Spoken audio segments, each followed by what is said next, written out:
Subscribe کریں ہمارے channel کو اور بیل آئیکن کو کلک کریں تاکہ ہماری ہر نئی آنے والی ویڈیو آپ تک بآسانی پہنچ سکے۔ بسم اللہ الرحمن الرحیم۔ قرآن کے فضائل۔ رسول اللہ صلی اللہ علیہ وآلہ وسلم نے ارشاد فرمایا، قرآن پڑھو اس لیے کہ وہ قیامت کے دن اپنے پڑھنے والوں کا سفارشی ہو کر آئے گا۔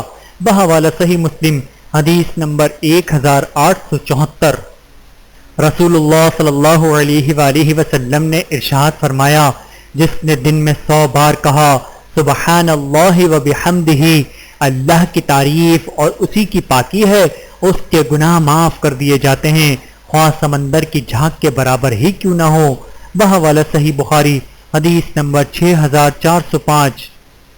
رسول اللہ صلی اللہ علیہ وآلہ وسلم نے ارشاد فرمایا، اوپر والا ہاتھ نیچے والے ہاتھ سے بہتر ہے، اوپر کا ہاتھ خرچ کرنے والے کا ہے اور نیچے کا ہاتھ مانگنے والا ہے۔ بحوالہ صحیح بخاری، حدیث نمبر 1429۔ سوتے وقت آیت الکرسی پڑھا کریں۔ جب تم اپنے بستر پر سونے کے لیے لیٹنے لگو تو آیت الکرسی پڑھ لیا کرو، اس کی برکت سے اللہ تعالیٰ کی طرف سے تم پر ایک نگہبان مقرر ہو جائے گا اور شیطان تمہارے قریب صبح تک نہ آ سکے گا۔ بحوالہ صحیح بخاری، حدیث نمبر 3275۔ لوح محفوظ میں لکھی گئی تحریر۔ رسول اللہ صلی اللہ علیہ وآلہ وسلم نے ارشاد فرمایا کہ جب اللہ تعالیٰ مخلوق کو پیدا کر چکا تو اپنی کتاب لوح محفوظ میں جو اس کے پاس عرش پر موجود ہے، اس نے لکھا کہ میری رحمت میرے غصے پر غالب ہے۔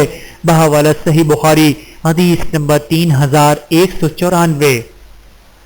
رسول اللہ صلی اللہ علیہ وآلہ وسلم نے ارشاد فرمایا، جب مرغ کی بانگ سنو تو اللہ سے اس کے فضل کا سوال کیا کرو کیونکہ اس نے فرشتے کو دیکھا ہے، اور جب گدھے کی آواز سنو تو شیطان سے اللہ کی پناہ مانگو کیونکہ اس نے شیطان کو دیکھا ہے۔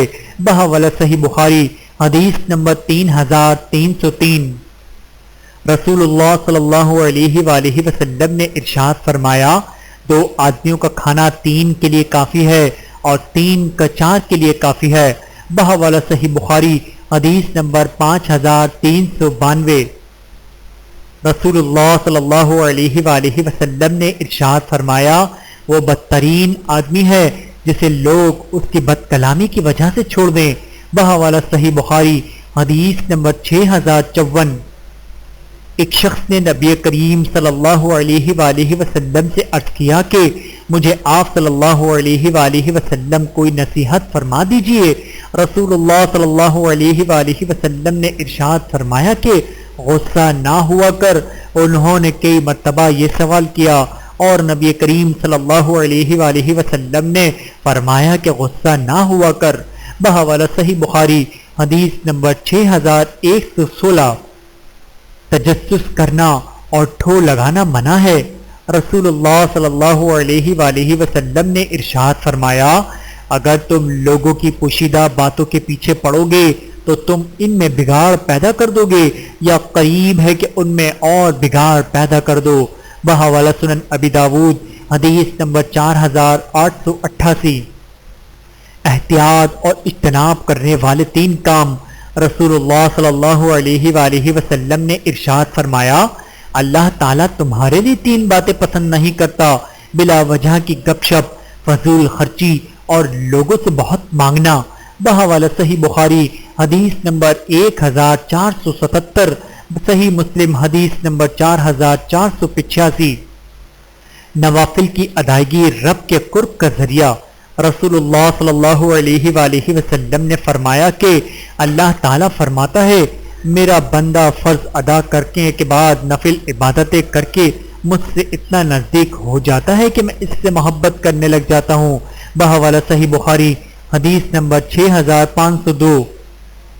رسول اللہ صلی اللہ علیہ وآلہ وسلم نے ارشاد فرمایا، تم لوگ حسد سے بچو، اس لیے کہ حسد نیکیوں کو ایسے کھا لیتا ہے جیسے آگ ایندھن کو کھا لیتی ہے۔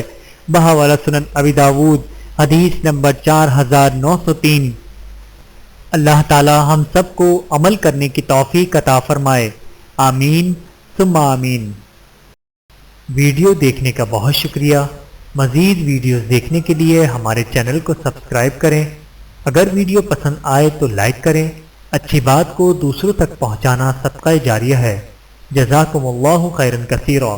اپنا اور اپنے پیاروں کا بہت زیادہ خیال رکھیے گا اور مجھے دعاؤں میں یاد رکھیے گا۔ Take care. اللہ حافظ۔